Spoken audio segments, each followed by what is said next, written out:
बांकीपुर विधानसभा उपचुनाव की तारीख अभी घोषित नहीं हुई है, लेकिन जनसुराज पार्टी के संस्थापक प्रशांत किशोर ने इस सीट को लेकर अपनी राजनीति सक्रियता तेज कर दी है। सोमवार को बांकीपुर में आयोजित एक जनसभा को संबोधित करते हुए उन्होंने भाजपा पर तीखा हमला बोला। प्रशांत किशोर ने कहा, 35 वर्षों में आपका नेता विधायक से राष्ट्रीय अध्यक्ष तक पहुंच गया, जबकि आम जनता आज भी बुनियादी सुविधाओं समस्याओं के बीच जीवन जीने को मजबूर है। उन्होंने आगे कहा, अब समय आ गया है जनता ये तय करे कि वो किन लोगों को अपना प्रतिनिधि चुनती है, ताकि ना केवल नेताओं का बल्कि आम लोगों के जीवन स्तर में भी सुधार हो सके। उन्होंने मतदाताओं से अपील करते हुए कहा, यदि लोग पैसे के बदले अपना वोट देते तो उन्हें ऐसे ही नेता मिलते रहेंगे जिनका विकास तो होता रहेगा, लेकिन जनता की स्थिति जस की तस बनी रहेगी।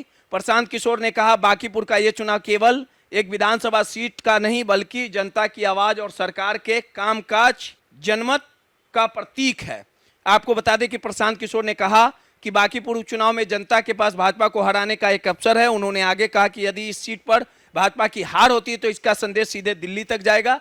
इससे स्पष्ट होगा कि बिहार की जनता वर्तमान नेतृत्व और मुख्यमंत्री सम्राट चौधरी को स्वीकार नहीं कर रही है। बांकीपुर सीट पिछले 3 दशकों से 9 विधानसभा चुनाव में भाजपा के कब्जे में रही है। अधिकतर समय ये सीट भाजपा के वरिष्ठ नेता नितिन नवीन और उनके परिवार के पास रही। हालांकि नितिन नवीन के राज्यसभा सांसद बनने के बाद यह सीट खाली हो चुकी है। अब यहां उपचुनाव होगा। इसको लेकर प्रशांत किशोर लगातार दावा कर रहे हैं कि जनसुराज पार्टी बांकीपुर से पूरी ताकत से चुनाव लड़ेगी, लेकिन उनके खुद चुनाव लड़ने को लेकर सवालों का वे बार बार सीधा जवाब देने से बचते हैं। इससे पहले करगर और राघोपुर सीट से उनके चुनाव लड़ने की चर्चाएं तेज थी, लेकिन प्रशांत किशोर ने विधानसभा चुनाव नहीं लड़ा। बीजेपी के राष्ट्रीय अध्यक्ष नितिन नवीन के राज्यसभा सदस्य बनने के बाद पटना की बांकीपुर विधानसभा की सीट खाली हो गई है। इस सीट पर जल्दी उपचुनाव की संभावना है, जिसे लेकर राजनीतिक गतिविधियां तेज हो गई। जब जनसुराज के सूत्रधार प्रशांत किशोर ने भी इस सीट पर अपनी तैयारियां शुरू कर दी है।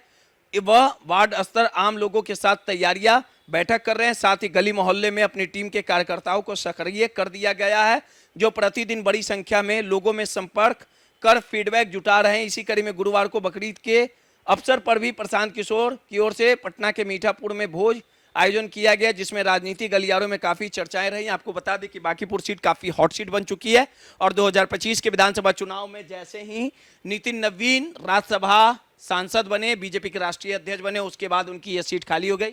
ऐसे में कयास लगाया जा रहा है कि बीजेपी की ओर से ये सीट लगातार नितिन नवीन जीतते आए थे, कायास सीट मानी जा रही है और इस सीट से कायास्त के ही उम्मीदवार को उतारा जा सकता है। और ऐसे में जो सबसे चर्चाएं तेज हैं वो भाजपा के प्रवक्ता राजीव रंजन की है। नितिन नवीन के भी वो करीबी हैं, सम्राट चौधरी के करीबी हैं और उनकी मुलाकात, जो सूत्रों के हवाले से खबर आई है कि कुछ दिनों पूर्व दिल्ली में राजीव रंजन की मुलाकात नितिन नवीन से हुई है, आश्वासन दिया गया है। और ऐसे में सबसे मजबूत उम्मीदवार राजीव रंजन भारतीय जनता पार्टी के बनते दिख रहे हैं। और वहीं दूसरी ओर राष्ट्रीय जनता दल से राजद से दामन छोड़ रितु जायसवाल की भी लगातार कद बढ़ते जा रही है और ऐसे में रितु जायसवाल भी टिकट लेने का हकदार मानी जा रही है। वहीं अरुण कुमार सिन्हा के बेटे आशीष सिन्हा भी लगातार कतार में है और वहीं ऋतुराज सिन्हा भी है।